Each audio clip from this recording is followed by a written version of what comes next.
오늘 본문은 예레미야 17장 5절에서 8절입니다. 하나님은 과거 시내산에서 이스라엘 백성들과 언약을 맺었습니다. 그리고 모세를 통해 앞으로 이스라엘 백성들은 당신만 의지할 것을 명하셨습니다. 또한 그의 합당한 순종에 대한 복과 불순종에 대한 저주를 말씀하셨습니다. 모세는 그것을 신명기 28장에 기록하여 후손들에게 전하였습니다. 그래서 가나안 땅에 들어갈 이스라엘 백성들은 하나님만을 섬기며 살아야 했습니다. 그러나 이스라엘 백성들은 그렇지 못하였습니다. 시간이 지나 하나님은 또다시 예레미야를 통해 사람을 의지하지 말고 당신을 의지할 것을 명하셨습니다. 여기에 더하여 사람을 의지할 때와 하나님을 의지할 때의 결과에 대해서도 말씀하셨습니다. 본문을 통해 지금 우리들에게 필요한 교훈을 살펴보겠습니다. 먼저 사람을 의지하는 자에 대해서 살펴보겠습니다. 5절, 6절 여호와께서 이와 같이 말씀하시니라. 무릇 사람을 믿으며 육신으로 그의 힘을 삼고 마음이 여호와에게서 떠난 그 사람은 저주를 받을 것이라.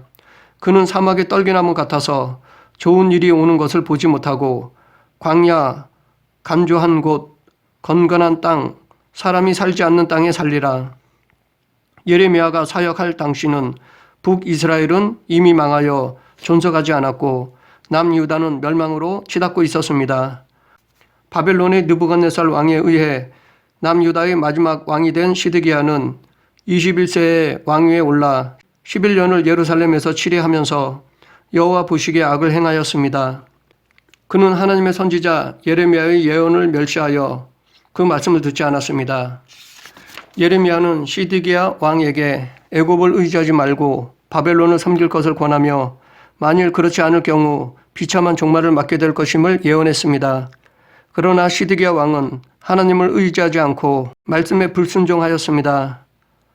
눈에 보이는 애굽의 군사와 무기를 의지했습니다. 이렇게 사람을 의지하는 자를 하나님께서는 사막의 떨기나무와 같다고 하십니다.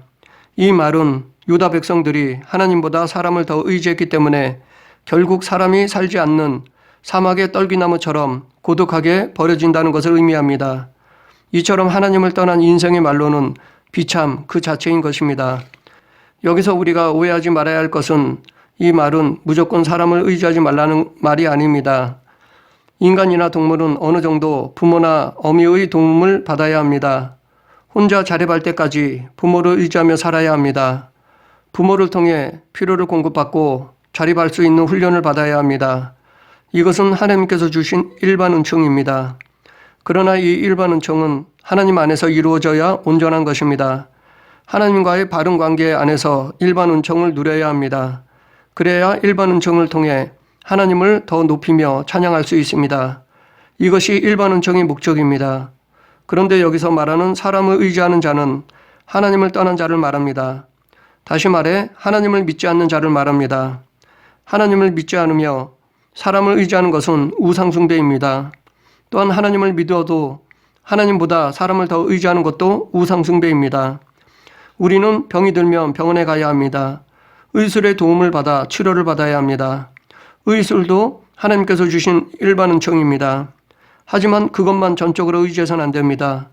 모든 생사와 화복을 주관하시는 하나님을 먼저 의지해야 합니다. 아무리 의술이 발전하여 치료율이 높다 하더라도 그것도 하나님의 주권에 있음을 잊어서는 안 됩니다. 전적으로 하나님만 의지하며 의술을 통해 하나님께 감사, 영광을 돌려야 합니다.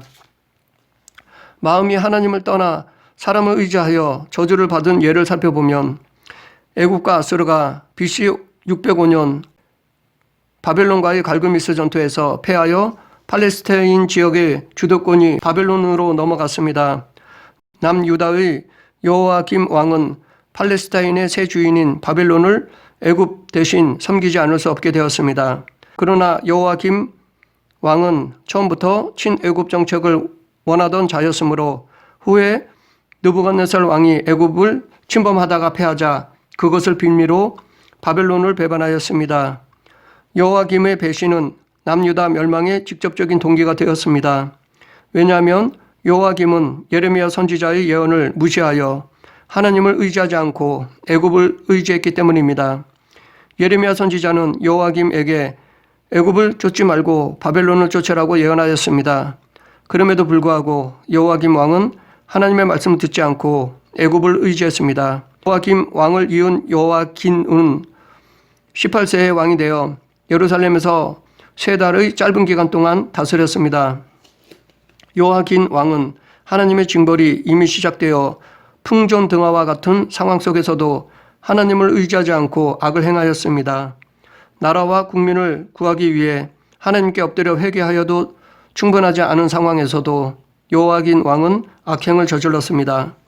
이것으로 남유다의 멸망을 가속화시켰습니다.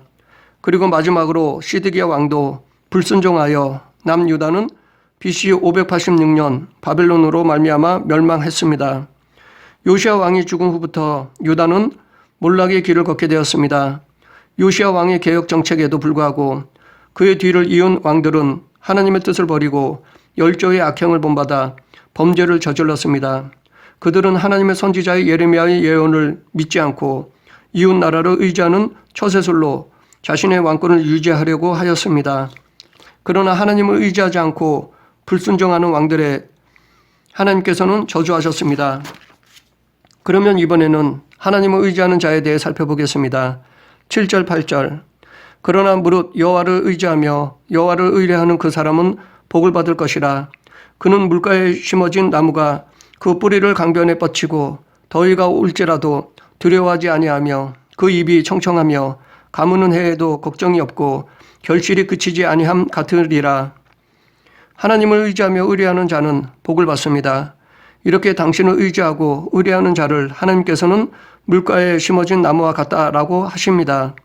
이 말은 물가에 심어진 나무는 항상 물을 공급받을 수 있기 때문에 마르지 않는다는 것을 의미합니다. 또한 끊이지 않고 물을 공급받기 때문에 계절에 따라 풍성한 열매를 맺을 수 있다는 것입니다. 이처럼 세상을 다스리시는 하나님을 의지하며 의뢰하는 자는 복을 받습니다. 하나님을 의지하여 복을 받는 예를 살펴보면 이스라엘 백성들이 요단강을 건널 때 보리를 거두는 시기였습니다. 그런데 이때는 강물이 크게 범람하여 언덕에 넘치고 물살이 매우 급하고 빠르며 소용돌이가 발생되어 사람의 힘으로는 강을 건널 수가 없었습니다. 그러나 이스라엘 백성들은 눈에 보이는 강물의 두려움보다 전능하신 하나님을 의지하였습니다. 전적으로 하나님만을 의지하여 그의 말씀에 순종하였습니다. 만약 이스라엘 백성들이 강을 건너라고 지시하신 하나님의 명령을 눈앞의 현실 때문에 순종하지 않았다면 이스라엘 백성들은 젖과 꿀이 흐르는 가나안 땅을 밟지 못하고 광야에서 엎드러지고 말았을 것입니다. 전적으로 하나님을 의지하고 의뢰했기 때문에 건널 수 있었던 것입니다. 또한 여리고성을 향하여 나팔을 불며 일제히 힘차게 외치라 하신 말씀에 따라 그대로 준행하자 그렇게 견고해 보이던 성이 이스라엘 백성들 앞에서 힘없이 무너져 내렸습니다. 하나님만을 전적으로 의지하며 여리고성을 돌라고 하실 때 그 성을 돌았고 외치라고 말씀하심에 따라 순종함으로 힘차게 외쳤던 그들의 믿음 뒤에 하나님의 권능이 역사하셨기 때문입니다.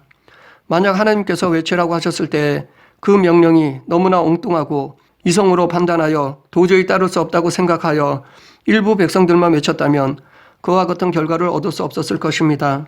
철저히 하나님만을 의지하고 의뢰했기 때문에 성을 무너뜨릴 수 있었습니다. 아사의 아들 여호사밧은 다윗의 믿음을 따라 바알에게 구하지 않고 오직 하나님께 구했습니다. 또한 오직 하나님의 계명을 지키고 세상을 의지하지 않고 하나님만 의지하였습니다. 그러자 하나님께서는 여호사밧과 함께 하셔서 그는 부귀와 영광을 크게 떨쳤습니다. 또한 여호사밧 왕은 방백들, 레위 사람들, 제사장들을 통해 모든 유다 성읍들을 두루다니며 여호와의 율법을 가르치게 하였습니다.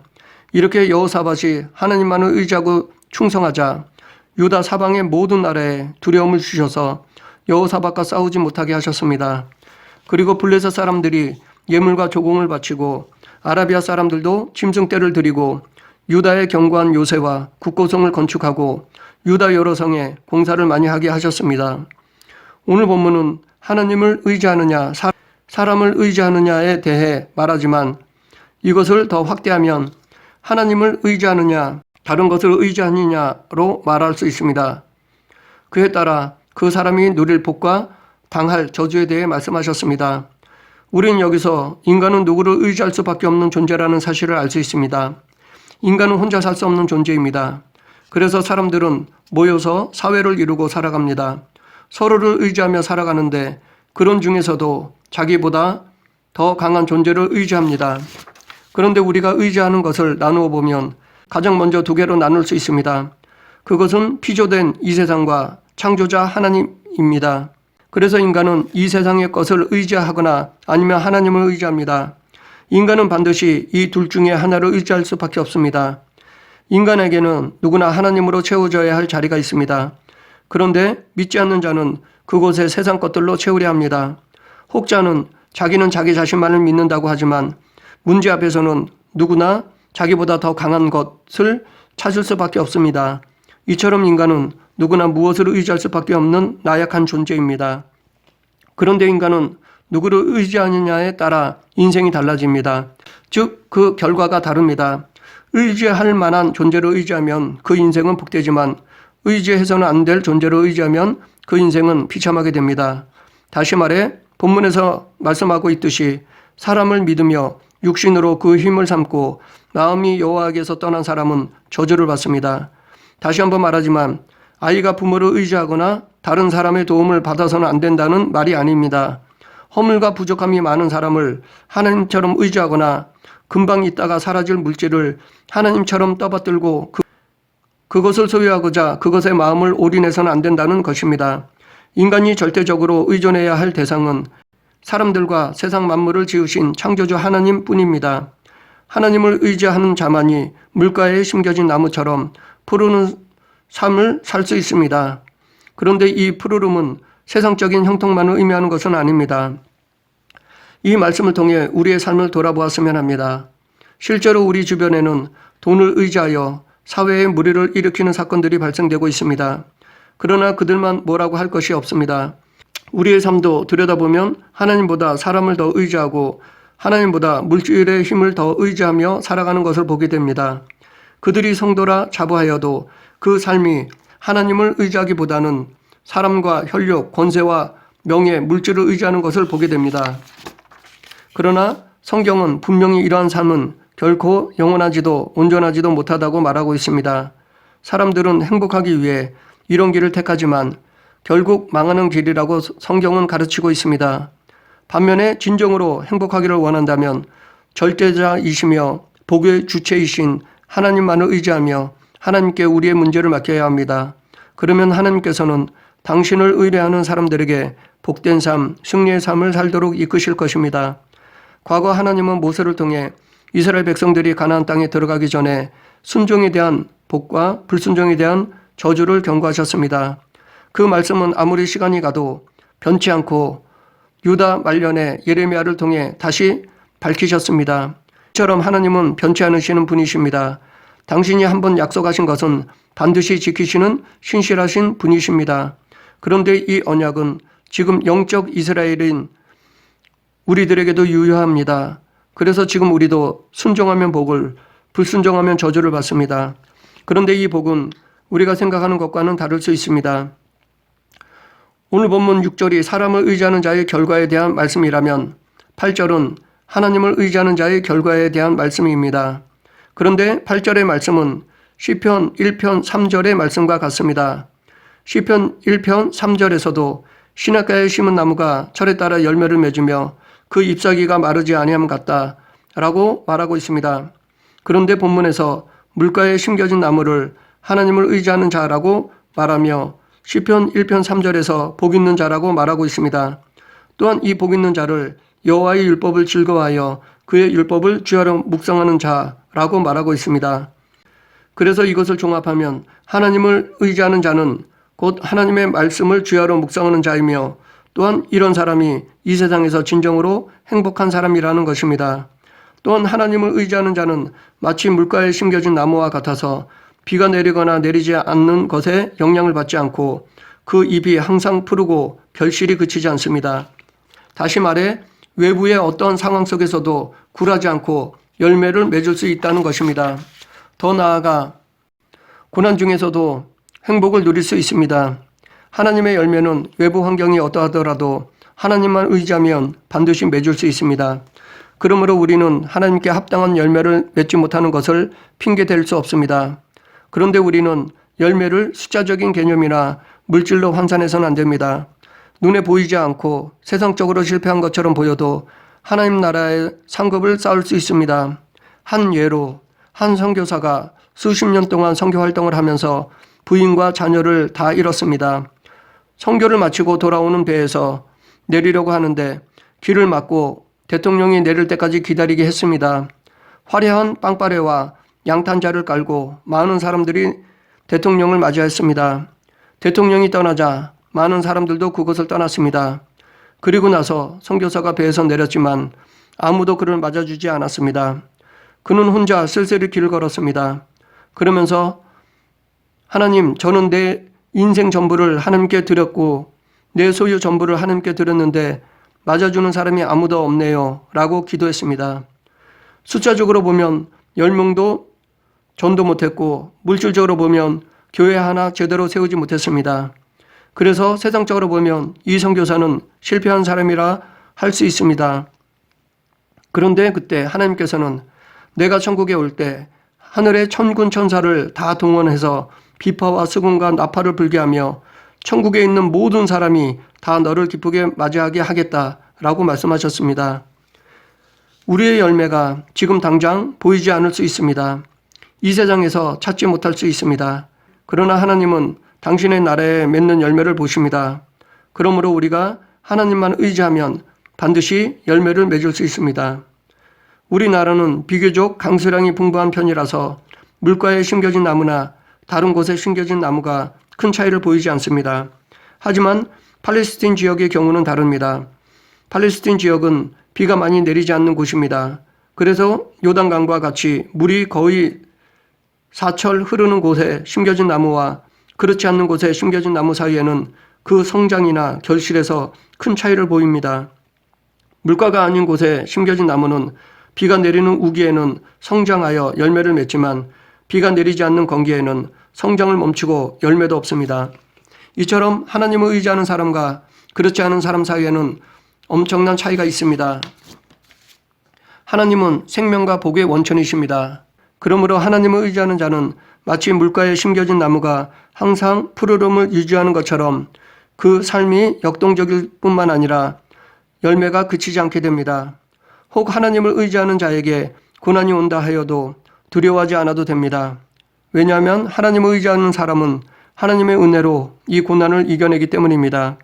아무리 큰 시련이 닥쳐도 하나님의 은혜로 열매를 맺을 수 있습니다. 오히려 믿는 자는 그 시련을 통해 한 단계 성숙하고 성장하는 계기로 삼을 뿐입니다.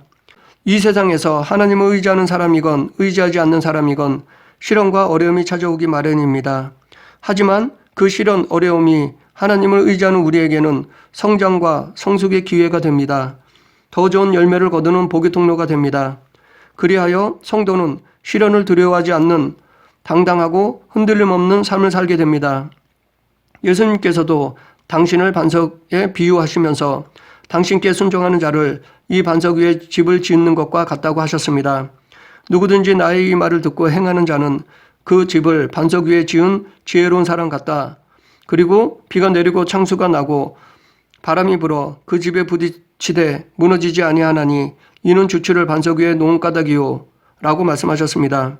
예수님께서도 당신의 말씀에 순종하는 자를 어떠한 상황 속에서도 무너지지 않도록 붙잡아 주신다고 하셨습니다.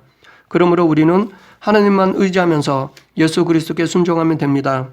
그런데 하나님께서 열매를 맺어주시는 것은 이성적으로는 도저히 납득이 안 갑니다. 그래서 이것은 신비입니다. 이 신비는 나를 던져야만 체험되어지는 것입니다. 나를 던진다는 것은 죽는 것을 의미합니다.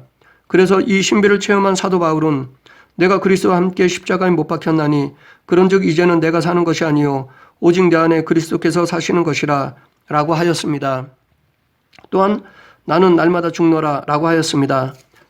죽는다는 것은 자기를 부인하고 자기 십자가를 지고 날마다 예수님을 따르는 것입니다.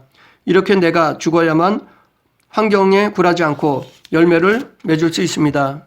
예수님께서도 한 알이 미리 땅에 떨어져 죽지 아니하면 한 알 그대로 있고 죽으면 많은 열매를 맺느니라 라고 말씀하셨습니다. 말씀을 정리하겠습니다. 사람을 의지하는 자, 더 나아가 이 세상의 것을 의지하는 자는 그 결과는 비참합니다. 반면에 하나님을 의지하는 자는 물가에 심어진 나무처럼 어떤 어려움과 고난이 와도 죽지 않고 열매를 맺을 수 있습니다. 그러므로 우리는 하나님만 의지하며 살아야 합니다. 예수님의 말씀 위에 삶을 세워가야 합니다. 그러면 어떤 고난이나 역경이 와도 메마르거나 무너지지 않습니다. 열매를 맺어 하나님께 영광을 돌릴 수 있습니다. 그러므로 우리 모두 하나님만 의지하고 의뢰하며 예수님 안에 거하는 그리스도인이 되길 간절히 축원합니다. 기도하겠습니다. 사랑과 은혜가 풍성하신 하나님 아버지, 하나님만 의지하고 의뢰하는 성도가 되게 하여 주시옵소서. 고난이나 역경이 와도 예수님 안에 거하여 흔들리거나 무너지지 않는 성도가 되게 하여 주시옵소서. 열매를 맺어 하나님께 영광을 돌리는 성도가 되게 하여 주시옵소서. 예수님 이름으로 기도드립니다. 아멘.